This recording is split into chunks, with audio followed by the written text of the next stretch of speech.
এই ডিসকাশনটা তিনজন ক্রিকেটারকে নিয়ে, অভাবনীয় কিছু মুহূর্ত নিয়ে, এবং বাংলাদেশের ক্রিকেট যে বাংলাদেশ ন্যাশনাল টিমের বাইরে এদেশের ক্রিকেট অন্য একটা পর্যায়ে, স্পেশালি ক্রিকেটের থেকে ক্রিকেটাররা একটা যে ডিফারেন্ট লেভেলে পৌঁছে গেছে এবং সেটা জানান দিচ্ছে বিশ্ব দরবারে, সেটার প্রমাণ নিয়ে এই আলোচনা।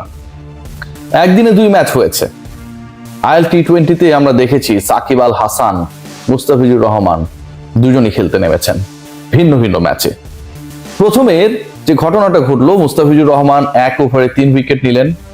আইএল টি20তে এবারের মৌসুমে দ্বিতীয়বারের মতো তিনি ওভার হ্যাট্রিক করলেন, ম্যান অফ দ্য ম্যাচ। মুস্তাফিজের ম্যান অফ দ্য ম্যাচ হওয়া, কলকাতা নাইট রাইডার্স কেন তাকে 9 কোটি 20 লাখ রুপিতে দলভুক্ত করেছে, প্রায় 12.5 কোটি টাকায়, এবং কেন তার ফুল সিজন খেলা নিয়ে এত বিতর্ক, এত আলোচনা হচ্ছে, সবকিছুর যৌক্তিকতা প্রমাণ করে দেয়। মুস্তাফিজ পুরো ম্যাচের কাঠামো বদলে দিয়েছেন, তার দলকে জেতাতে বড় ভূমিকা পালন করেছেন। Shakib Al Hasan, what about Shakib Al Hasan? সাকিব আল হাসান যে কাজটা করেছেন, মুস্তাফিজ যেই কাজটা করেছিলেন যেন সেটারই একটা রিপিটেশন।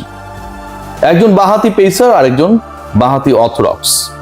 সাকিব আল হাসান 14 রান দিয়েছেন, 4 ওভার বল করেছেন, 3.5 ইকোনমি, 2টা উইকেট নিয়েছেন।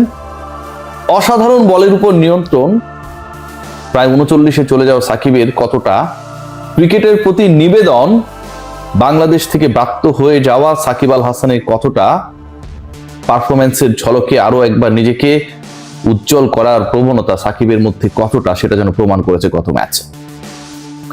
বাংলাদেশের দুজন ক্রিকেটার 2টা ভিন্ন ম্যাচে খেলেছে এবং 2টা ভিন্ন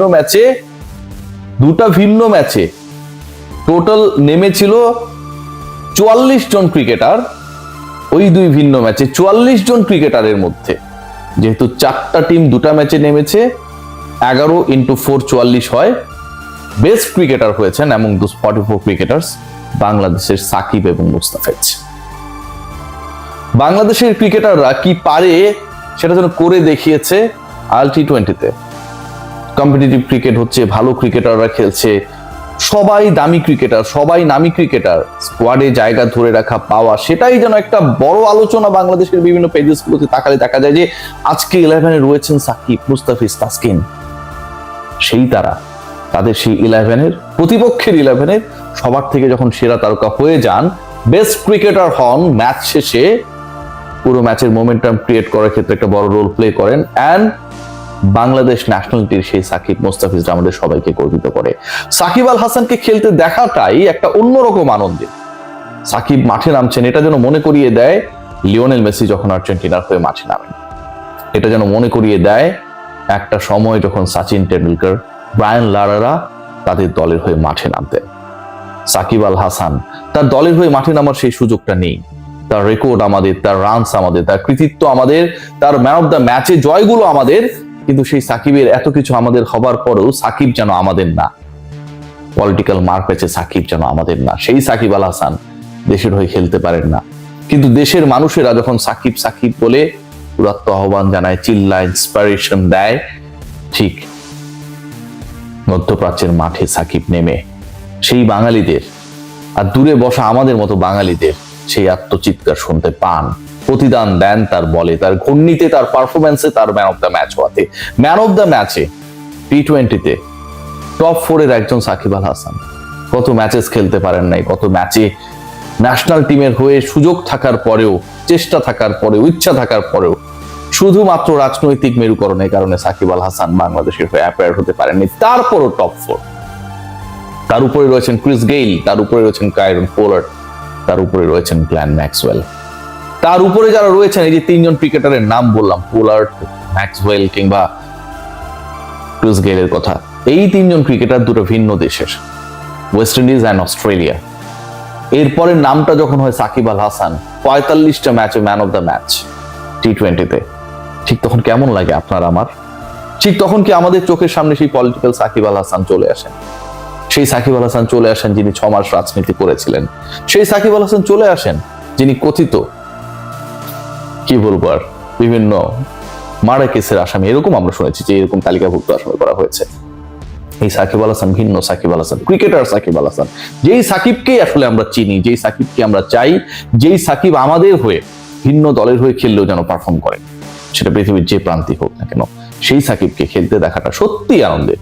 সেই সাকিব যখন করেন, বোল্ড করেন, সেই সাকিবের বলে যখন কোন একজন ক্রিকেটার স্ট্যাম্পড হয়ে যান, সেই সাকিবের সেই উইকেটের উদযাপন যেন 18 কোটি মানুষ যারা খেলাটা দেখে, যারা খবর রাখে, যারা স্কোর আপডেটস দেখে, যারা আমার মতো কন্টেন্ট বানায়, সবাইকে উৎপেলিত করে। আর মুস্তাফিজ, সাকিব যেদিকে যায় মুস্তাফিজ যেন তার সবচেয়ে বড় ফলোয়ার।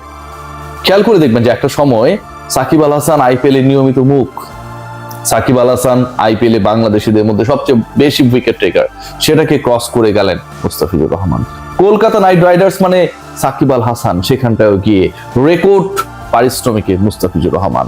আইএল টি20তে মুস্তাফিজ এবার একটু এগিয়ে, মুস্তাফিজ সেকেন্ড হাইয়েস্ট উইকেট টেকার, এক ম্যাচ কম খেলে এক উইকেট কম নিয়ে সেকেন্ড হাইয়েস্ট উইকেট টেকার টুর্নামেন্টে।